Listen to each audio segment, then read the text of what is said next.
संजय जी। राधे राधे। राधे राधे महाराज जी। महाराज जी, ये तंत्र मंत्र कुछ लोगों के ऊपर लोग कर देते हैं, क्या ये ऐसा सच में होता है? ऐसा कुछ वैसे ऐसे विधान हैं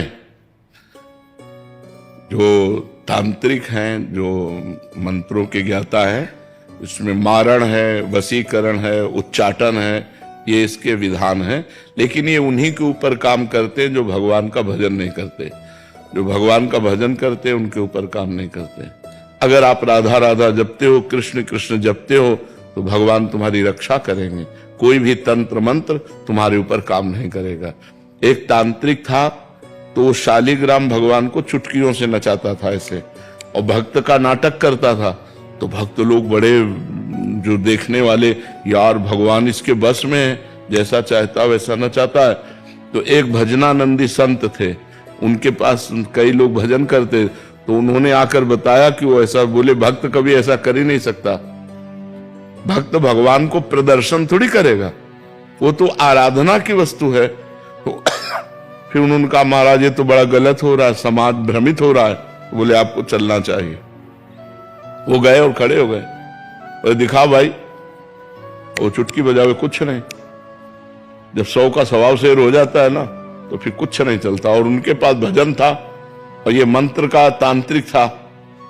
तो इसने जब देखा कि यही बाबा जी आए और इसी कारण हुआ, तो उनसे कहा चले जाओ। तो उनका ये नाटक बंद कर, भोले भाले लोगों को तू ऐसे तंत्र के द्वारा लुभायमान करता है और पैसे इकट्ठा करता है। अब सारे समाज में उसकी बेइज्जती हुई, तो उसने शाम के अनुष्ठान किया मारण का। मारण का प्रयोग किया, वो खप्पर में आग की तरह जलती हुई उन महात्मा की तरफ बढ़ी, लेकिन उनकी डेहरी की परिक्रमा करके बस खड़ी रही। कृत्या भी कहते हैं शास्त्रीय भाषा में, कृत्या, मारण, ऐसे नामों से उच्चारण किया जाता है। तो उन महात्मा ने कहा, मैं कोई दोषी हूं क्या? सब में भगवान वास करते, तू भी भगवत स्वरूप है। उसी के द्वारा प्रकट की हुई कृत्या, उसी को जाकर पटक दिया, उल्टी खून की। और जब उन शिष्यों ने कहा, महाराज मर जाएगा, आप कृपा करके चलो। बस राम राम राम राम राम, खत्म कृत्या, सब अंतर ध्यान हो गई। तो उनका बेटा अब समझ जा, तो कान पकड़ा, उस शिष्य बन गए महात्मा को, ईमानदारी से भजन करने लगे। तो तंत्र होता है, मंत्रों में ऐसी ताकत है कि मारण, वशीकरण, उच्चाटन ये सब हो सकता है, लेकिन ये उन्हीं के ऊपर होता है जो भगवान का नाम जप नहीं करते। अगर नाम जप कर रहे हो तो तुम्हारे ऊपर मारण, वशीकरण, उच्चाटन ये सब कुछ नहीं होगा। भगवान के नाम में अपार सामर्थ्य है। राक्षस लोग बड़े मायावी थे, लेकिन राम राम जपने वाले विभीषण के ऊपर कौन सी माया थी? हनुमान जी के ऊपर कौन सी माया उन्होंने डाल दी? कुछ नहीं कर पाए। सिया जी के ऊपर कौन सी माया डाल दी? जो भगवान में चित्त जोड़े हुए हैं उनके ऊपर माया का कोई प्रभाव नहीं पड़ता है। ये तंत्र मंत्र तो बहुत छोटी सी बात है। एक बड़ा तांत्रिक था, वो सन्यासियों को परेशान करता था। तो धर्म सम्राट करपात्री जी उनके पास गए और कहा, नारायण नारायण नारायण, और कहा जितनी तेरे में ताकत हो अब लगा तंत्र की। चरणों में गिर गया था। बोले आपके ऊपर हमारा तंत्र कोई काम नहीं करेगा। जहां नारायण नाम है, राम नाम है, कृष्ण नाम है, राधा नाम है, हरि नाम है, जहां पाप करने वाले लोग हैं उन्हीं के ऊपर उनका प्रभाव पड़ता है। ऐसा है कि तुम्हारे ऊपर अगर तंत्र कर दिया जाए तो तुम परेशान हो जाओगे। तुम्हारे ऊपर मारण लगा दिया जाए तो 10 दिन में मर जाओगे। अगर 1 दिन का लगा तो 1 दिन में मर जाओगे, 1 महीने का लगा तो 1 महीने में मर जाओगे।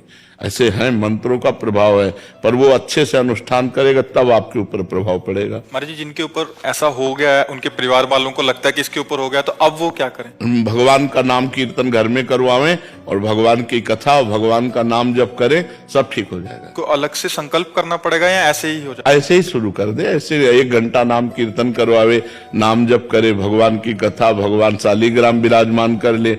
घर में नाम कीर्तन जिसमें होता है, नाम संकीर्तनम यस्य सर्व पाप प्रणाशनम, 1 घंटा नाम कीर्तन करे, कोई भी अमंगल नहीं हो। महाराज जी, अभी एक कोई जने आए थे, वो कह रहे थे कि इन पे ऐसा हो गया, तो हमने यही उपदेश दिया कि नाम, कह रहे कि नाम इनसे होता नहीं है नाम जप, और एक नाम सुनते हैं तो फिर बहुत विकल हो जाते हैं। ये मतलब जिन पे ऐसा हुआ है महाराज, वो सुनना भी नहीं चाहते जिसके ऊपर नहीं, तो फिर यही तो दुर्गति है, यही तो दुर्गति है। तो मतलब उनको बिठा के ऐसा हाँ, बिठा के जबरदस्ती सुनाना चाहिए, वो निश्चित खत्म क्योंकि हो। उनको कह रहा है कि इनको कष्ट होता है कि जब नाम हाँ, कष्ट होगा, क्योंकि वो मंत्र का प्रभाव है, इसलिए उसके ऊपर है। नहीं तो नाम जप से भूत प्रेत उतर जाए, सब सब सब ठीक हो जाए। नाम जप में बड़ी सामर्थ्य है, बड़ी सामर्थ्य है।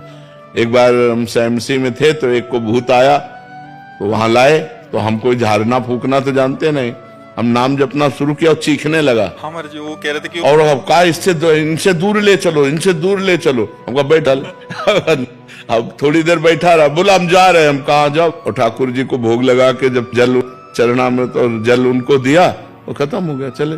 ये अपवित्र आत्माएं होती हैं, अपवित्र जगह प्रवेश करती। हम स्मशान में घूमे, कभी हमें भूत प्रेत कहीं कुछ नहीं। गंगा किनारे 20 साल रहे, गंगा किनारे ही रहे, कभी कोई ऐसा नहीं। तो नाम जप करो भगवान के नाम में, बड़ी भूत पिशाच निकट नहीं आवे। और बहुत सिद्ध है, गोस्वामी जी ने सिद्ध अवस्था में, तुलसीदास जी ने ये लिखा है, हनुमान चालीसा। हाँ, भूत पिशाच निकट नहीं आवे, महावीर जब नाम नासय रोग हरे सब पीरा, जपत निरंतर हनुमत। हाँ, जपत निरंतर हनुमत भी है। हाँ, ये बात समझ लेंगे। महाराज जी, ज्योतिषी में विश्वास करना चाहिए? ज्योतिष शास्त्र है। परीक्षित जी जन्म लिए थे तो जन्म से लेकर मृत्यु तक का निकाल दिया था उन्होंने, कि इनको तक्षक सर्प काटेगा, पूरा मृत्यु तक निकाल दिया था। पर ज्योतिष शास्त्र का ज्ञान हो तो ज्योतिष शास्त्र सत्य है, क्योंकि ज्योतिष शास्त्र है, कोई उसमें ऐसा नहीं। पर ज्योतिष शास्त्र का सत्य ज्ञान होना चाहिए।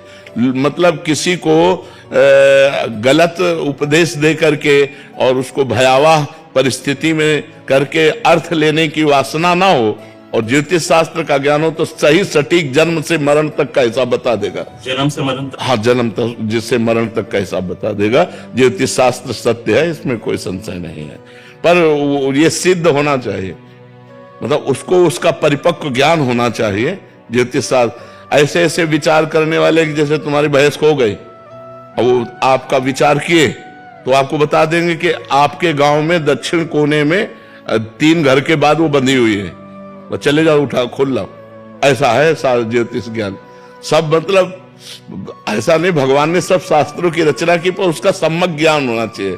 सम्यक ज्ञान होने से ही उसको जैसे हम किसी शास्त्र के अनुमानता, तुम्हारी जी सिद्धि, जैसे किसी के मन की बात पढ़ लेना, या हाँ, ये भी सिद्धियां हैं, ये भी सिद्धियां। ये स्वतः अंदर आ जाता है। हाँ, अगर हम वो मंत्र सिद्ध किए हुए हैं तो आप जो, अच्छा आपका ये नाम है, आप अमुक जगह से आ रहे हैं, आप ये सोच कर आ रहे हैं, तो आपके होश उड़ जाएंगे। पर इन सब सिद्धियों को प्राप्त करने वाला भगवान को नहीं प्राप्त कर सकता। इसलिए कभी भगवान को प्राप्त करने वाले में आप कोई सिद्धि नहीं देखेंगे। ये सब शांत एकदम साधारण पुरुष, वो सब रिद्धि सिद्धि पेरे बहुआई, बुद्धि लोभ दिखावे भाई, होए बुद्धि जो परम सयानी, तिंतन चितई न अनहित जानी। वो अनहित कर देंगे, वो भगवत प्राप्ति नहीं होने देंगी। इसीलिए जो सिद्ध संत होते हैं वो भगवान के प्रेम में डूबते हैं, इन सिद्धियों के चक्कर में नहीं पड़ते हैं। ये सिद्धियां तो बहुत छोटे से थोड़े वजन में आ जाती हैं कि आप क्या सोच रहे हैं, आपका क्या नाम है, आप कहाँ से आए हैं, ये बहुत छोटी मोटी बातें हैं, ये कोई बड़ी बात नहीं है।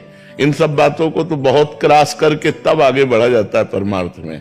अगर इसको स्वीकार कर ले तो फिर भगवान के दर्शन और भगवान का प्रेम नहीं मिलता। तो ये जीवन भगवान के दर्शन के लिए कि तुम्हारे मन की बात जानने के लिए? अपने मन की बात जान करके तो जिंदगी बर्बाद हो रही है, औरों के मन की बात जान करके इतना बोझा कौन लोग ढोए। मर्जी और भी सिद्धियां होती हैं? बहुत सिद्धियां होती हैं। मर्जी आपने बताया था कि जल पे चलना, हाँ, जल को स्तंभित करके चलना, पहाड़ में भी प्रवेश कर जाना, एक ही समय में कई जगह उपस्थित हो जाना, एक ही ये बड़ी सिद्धियां हैं। एक ही समय में कई जगह उपस्थित हो जाना, बहुत दूर की बात सुन लेना, तुम्हारे मन की बात जान लेना, कहाँ कौन सा धन गड़ा है, इन सब बातों को जान लेना। तो है तो सब मायाकृत ही, परमात्मा कृत थोड़ी है। ऐसे किया और रुपए के सिक्के चांदी के गिर रहे हैं, ढेर के ढेर, ये सबने देखे सिद्धियां। ऐसे कर दिया और पूछा तुमसे कि कौन सी सुगंध चाहिए, मान लो आपने कहा केवड़ा, ऐसे कर दिया पूरा वातावरण केवड़ा का, बिना छिड़के। तुरंत दूसरे ने कहा हमको मोगरा, तो मोगरा। ऐसी सिद्धियां बहुत से हमने देखे संतों की सिद्धियां, पर उससे भगवत प्राप्ति नहीं होती।